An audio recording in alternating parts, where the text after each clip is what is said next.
So far, over the last number of weeks, as we've done this curriculum since last fall, and we talked about the 7 C's of world history from a biblical perspective. So far, we've covered 3 of them, and we're about to launch into the 4th today.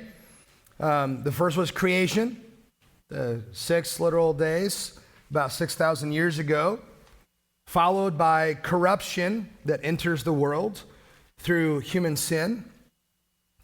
About 1,600 years later, you have the catastrophe of the flood that was sent as judgment on mankind's wickedness.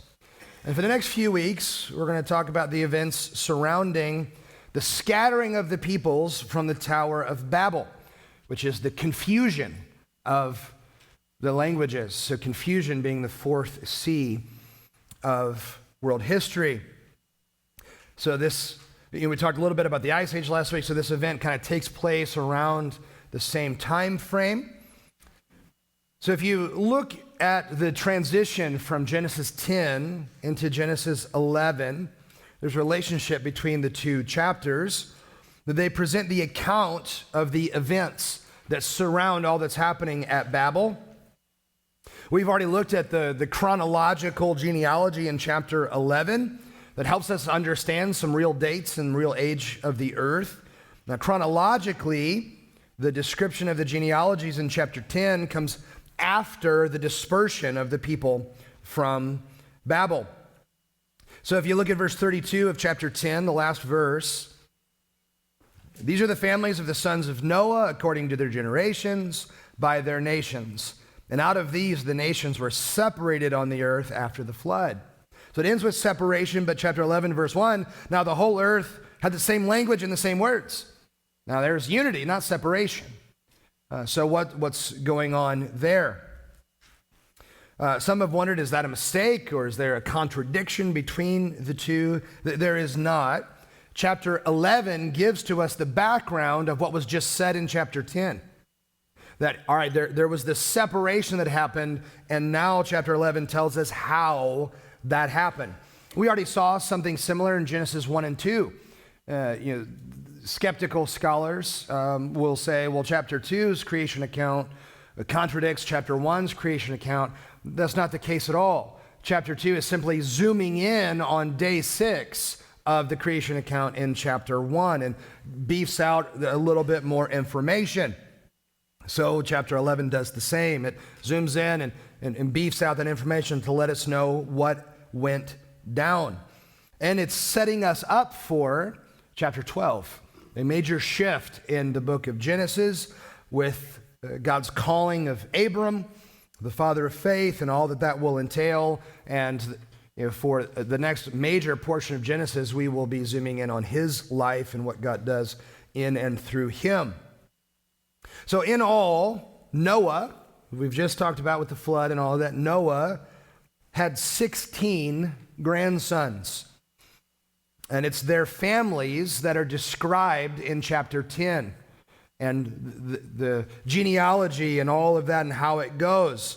And they're going to look at how they spread across the earth, settling into new areas and forming new nations. So chapter 11, we'll read the first 9 verses. Now the whole earth had the same language and the same words.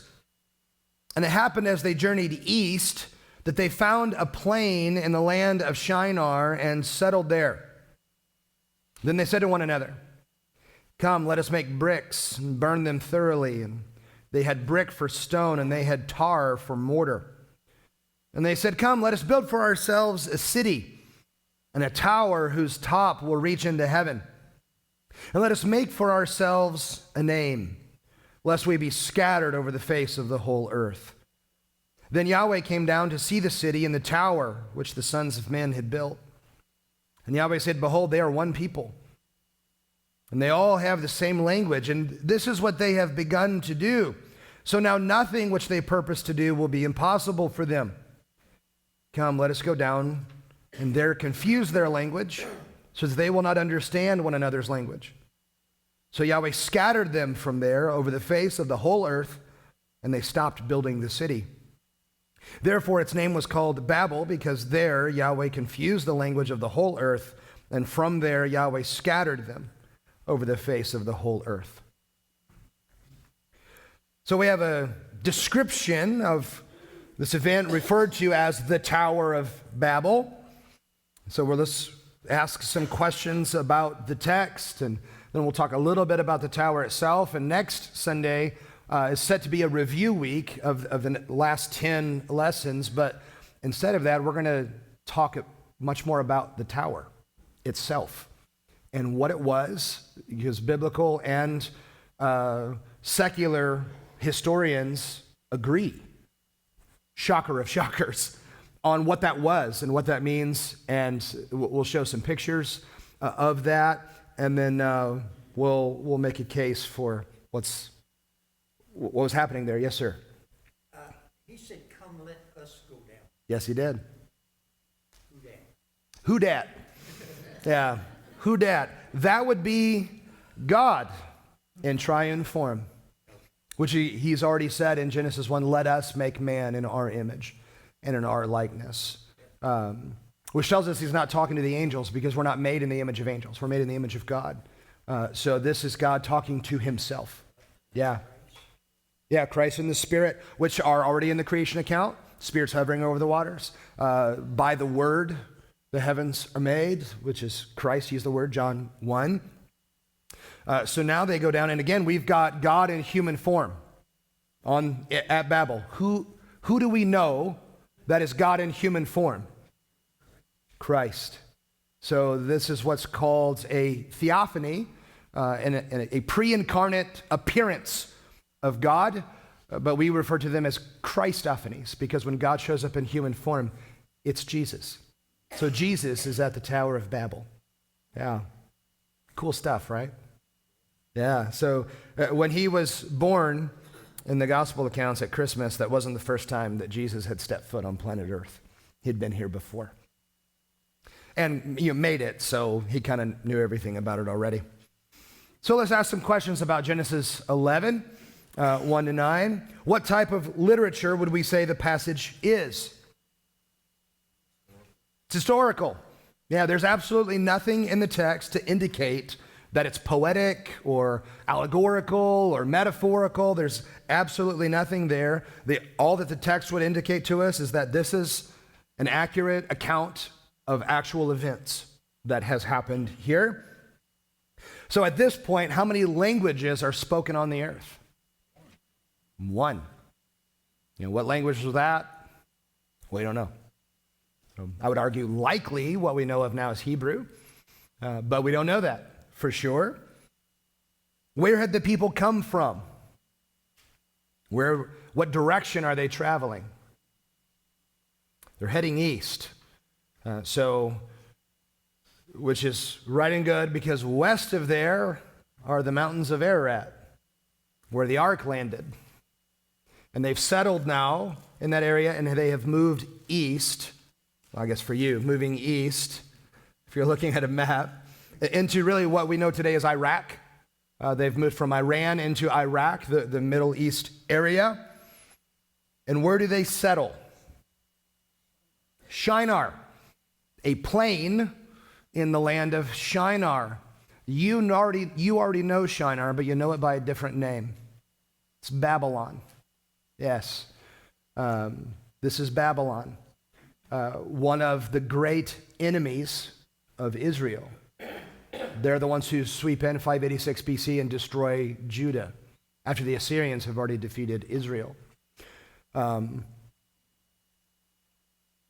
I would argue that what we know of later in the scriptures about Babylon fits perfectly with its start in Genesis 11. If you want proof of this, read the first 4 chapters of the book of Daniel. Because this is Daniel chronicles for us King Nebuchadnezzar over Babylon, sweeping in, defeating Judah. And then chapter 4 in particular, you certainly see it in chapters 1, 2, and 3 of Nebuchadnezzar and the wickedness of him. And then God brings tremendous judgment on him as Nebuchadnezzar is walking around his palace. Does anybody remember what he says? Look at all that I have built. Look at my glory. Look at my power. You could have pulled that right out of Genesis 11. Look at the name I have. Look at this. So it certainly fits with what has happened there. And then chapter 4 of Daniel chronicles for us God's utter humiliation of him and casting him out and then restoring him. And I would argue Daniel 4 is the conversion of Nebuchadnezzar, where he begins to believe in the one true God after God has utterly crushed him. As God tells him multiple times, I'm going to bring this judgment on you until you learn that the Most High is sovereign over the kingdoms of men, and he gives them to whomever he wills. Nebuchadnezzar, you are not as big of a deal as you think you are. You are not in charge. God is sovereign over the kingdoms of men, not King Nebuchadnezzar. Which again, this is all Genesis 11. And very fitting then that the Bible ends with a description in the book of Revelation of the sinfulness and wickedness of the world system. Do you know what it's called? Babylon. The whore of Babylon. This is the world that you and I live in. So from start to finish, Babylon is wicked to its core, which is our history, coming straight out of Genesis 11. So what do they intend to build in Shinar? Yeah, well, it begins with a city. Yeah, they're going to settle there. They're building a city. They're establishing culture. They're building a society. So they're going to live here. And they're going to all congregate to get together. And as a part of that city, there's a tower. And what is the point of the tower? How's it described? Yeah, so it's tall. Yeah, reaches into the heavens so that what will happen? We'll make a name for ourselves and so we won't be scattered over the earth. So here's what's interesting. Look at Genesis chapter 9, verse 1. This is right after they come out of the boat. Verse 1, God blessed Noah and his sons and said to them, be fruitful and multiply and fill the earth. Verse 7 of Genesis 9, as for you, be fruitful and multiply, swarm on the earth and multiply in it. What does Genesis 11 represent? Utter rebellion and disobedience against God. God had declared definitively, scatter around the world and fill the earth. So what do? They go to one spot and say, let's start building houses. Let's stay here. Let's settle in. Let's do this so that we don't scatter over the earth. The purpose to build the city and the tower is so that they can be disobedient to what God has commanded them to do. This is the heart of Babylon. It's the heart of what's going on here. So what construction material do they use? They make bricks, yeah, and tar. Some translations will say bitumen to do all of that. It's a natural asphalt. It's petroleum that's coming up to the surface, been used for centuries for waterproofing, for adhesive. So that's the mortar that they're using to build everything for this tower. And what does God find when he comes down to see their city and their tower?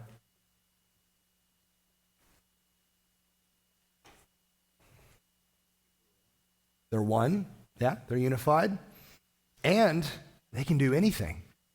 Now, there are some who look at that verse, oh, they're one, and if this is what they can do now, nothing will be impossible for them. There are those who will look at that and go, that's right. Look how awesome we are. So we're united, we're invincible, and that was the problem. They're evil. They're being disobedient. So we don't look at this and go, oh, well, that's inspirational. That's right. Mankind, if we could just come together, we can accomplish anything. This is God's judgment on that attitude. We can do anything. We can be anyone. Let's build a tower to the heavens. Why? That's where we belong. We're in charge, not God. So much so, we're going to build a city to defy him and his rules. We don't care about his rules. So what does God do in response to seeing their unity and invincibility? He blows it up. Casts them out, confuses their language, because that's the basis for their unity. And now they can't understand each other. So they abandon the city. And they leave it. And now they go, because of God's judgment, now they go and disperse throughout the world. And out of that comes different languages, different nations, different cultures, different societies. That's where all that comes from. That did not exist until Genesis 11. And now they're all cast out as judgment. And again, you got to love our English word Babel. Babel. Language confusion. Yes, sir. This may be the first time that people actually fought across the pond to America and the whole face of the earth. So it's maybe the first. Yes, this is so even secular historians will look at and say human civilization began in the Fertile Crescent, Mesopotamia, the Mesopotamian Valley, which is right here. So this is it. This is the cradle of civilization. And from there, humanity expands. And because of the Ice Age, they're able to cross from the upper reaches of what we know of today as Russia into Alaska. And they come down into warmer weather all the way down to the bottom of South America. So this is how humanity spreads literally around the world in the ways that we know it today. So it all starts is Genesis 11 and the Tower of Babel. So it's fascinating history. And you always got to love it when the world looks at this and go, oh yeah, that's how it happened. Like, well, yeah, we've been telling you that for centuries. Yeah, we know. Thank you for telling us all of that. We know. We got there first. We win, you lose. Am I the only one who does that? No, you're not. Yeah, I didn't think. Knowing this room, I am not the only one who does that. So if we could sum up what this passage tells us about God is God sees the wickedness of mankind and brings utter judgment onto it, which has always been the case. Later on, even with the Babylonians. Yes, they're this wicked, wretched nation that come in and destroy Judah. Who is the one who arranged the Babylonians to defeat Judah? God did that. Through the prophets, God said, I will whistle to my servant from the east, and I will draw him in, and he will defeat you. So God says, I'm going to whistle to Nebuchadnezzar, and he's going to come in, and he's going to blow you up, because this is God bringing judgment yet again on his people, because God always does that. It just happened with the flood. Now it's happening at Babel, and it will continue to happen, culminating at the cross of Jesus Christ, which is the ultimate form of judgment on the wickedness and sinfulness of mankind, where for the first time God's wrath is appeased at the cross because it was a sufficient judgment and sacrifice. It just so happens to be the same event that offers forgiveness to those who would turn in trust in the one who died for us. So that now, in ultimate judgment that happens at the end, that yes, in Genesis 6, 7, 8, God destroyed the earth with water. At the end of the Bible, he destroys it with fire. We don't fear that judgment because we're not under judgment. We're set free from that. That's the freedom of salvation. Yes, ma'am.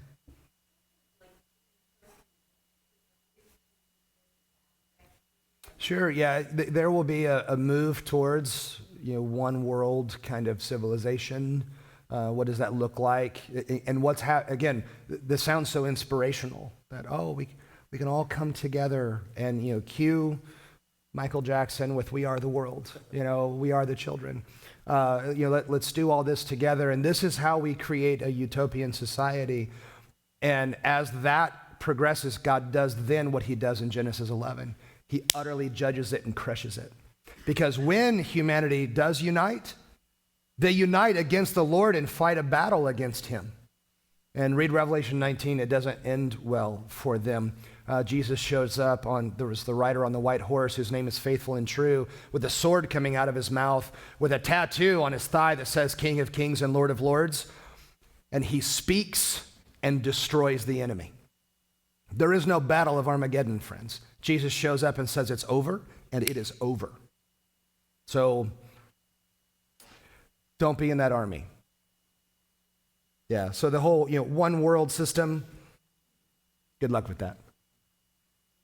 So we've asked some questions about the text. Let's talk about a couple of things. Again, we continue to use cross-referencings. We already did that with Genesis 9:1 and Genesis 9:7.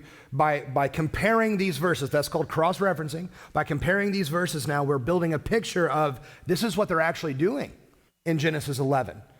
So this isn't this inspirational move of humanity. This is defiance. This is rebellion of what's happening. God has already commanded all of this. So the root issue is the sin of pride, which is the signature sin of humanity. They don't complete the city. They don't complete the tower. At the confusion of the languages, they are dispersed because they can't communicate anymore. So most scholars would agree that today the land of Shinar is the plain that's in between the Tigris and Euphrates River, which is quite fertile, even to this day in modern day Iraq. In fact, in Hebrew, the word Shinar can be translated as two rivers. So it's this area where life is flourishing and abundant. So again, the text doesn't give us explicit dates or anything like that, but we can begin to piece together what's happening here with the dates we've already been able to see and the genealogies that include the years that they've lived. So we know that Arpachshad, which if you're looking to have babies, it's a great name. Arpachshad, one of the sons of Shem, who is a son of Noah, was born 2 years after the flood. And from the chronological genealogies in Genesis 11, we know the ages of the next generation that lead up to Shem's great-great-grandson named Peleg. Also a cool name. Peleg is born 101 years after the flood, 2247 BC. And he lives for 239 years. That's Genesis 11, verses 18 and 19. So let's go back. I want to read chapter 10, look at 24 and 25. Arpachshad was the father of Shelah. Shelah was the father of Eber. Now 2 sons were born to Eber. The name of the one was Peleg, for in his days the earth was divided. His brother's name was Joktan. So what that tells us is it is during the life of Peleg when the events of Genesis 11 at Babel occur. The earth is divided during his life. So all of the separation of the nations happen in his lifespan. So we can come to some rough estimations of when this actually goes down. So the events of Babel have occurred between 100 and 200 years after the flood. So it doesn't take long for humanity to ruin it again. So there is a famous Anglican archbishop named James Ussher. He was the first scholar to date when the earth began. You have to look it up. It's 3,000 something BC. He places the date of Genesis 11 at 2242 BC, when Peleg was 5 years old. In fact, his name literally translates as division, which could have been a prophetic voice of the division to come in his lifetime. Interesting side note, we find some root words for terms that are used frequently referring to the ancient Hebrews. So the word Semite, so if someone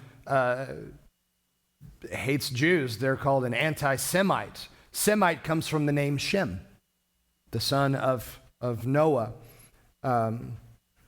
Hebrew comes from the name Eber, which is Peleg's father. So this is where the Hebrews come from. This is where the Semites come from. The Jews come from Judah. That's where we get those words today. So again, God confuses their languages, scatters them over the face of the earth. They cannot communicate one to another anymore. Their unity, which is a wicked form of unity, that is only restored in the church, a godly form of unity that is united around the person and work of Jesus Christ, not around human pride so that we can elevate ourselves. Anytime humanity ever elevates itself, God gives them a healthy dose of reality. So now God brings them low, sends them out, and from there, we have the world that we have as we continue to commit the same sin of Babel, the same sins of Babylon, of elevating human pride. But what this does create, as God judges it, again, this is Romans 8:28 in action, that God causes all things to work for the good of his people. That even in their disobedience and sin and God's judgment on it, through that, God fulfills his will in the world to spread humanity and populate and rule over his creation. So they should have done it in the first place. Would have been far easier just to be obedient. And isn't that the case as believers? Isn't it just far easier to do what God said? It really makes life far more simplistic. Not saying it's easy to be obedient to God. It's not easy to follow Christ. It's very challenging because of the reality of sin in our life. But if you want to blow up your life, just rebel against God. Happens every single time. And if you want your life to be simplistic in the sense of, I honor the Lord and I don't have to worry about all these other things. I don't have to worry about judgment. I don't have to worry about blowing everything up in my life. I follow him and I follow his word. It makes life abundantly, infinitely better. So, you've got some homework to do, some questions to answer. And again, next week, we're going to zoom in on the tower. Because I don't know about you, when I think of the Tower of Babel, I think of the Space Needle, right? It's just this thing goes straight up into the air. It's really tall. That is not at all what they built. They built what is called a ziggurat. And when you are bored later, get out your phone and Google ziggurat and look at it. And when you see it, you'll go, oh, I know what that is. So we'll see some pictures of that next week. And we will connect some dots of how what they did at Babel has spread all the way around the world and defines humanity still today. Yes, sir?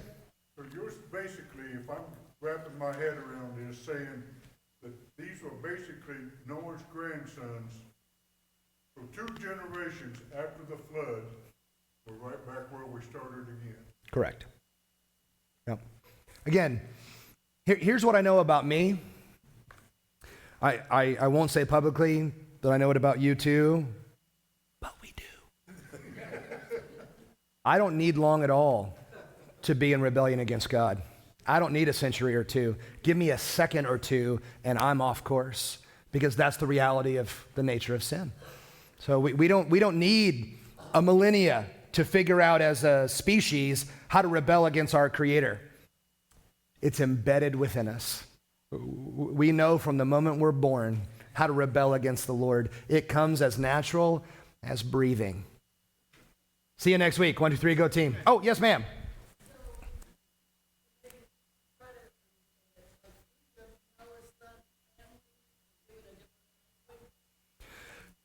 Eventually, so we're talking a couple generations, but yes, they're given different languages and off the clans go and develop into these other people groups, these other nations, other languages. All of that happens out of Genesis 11.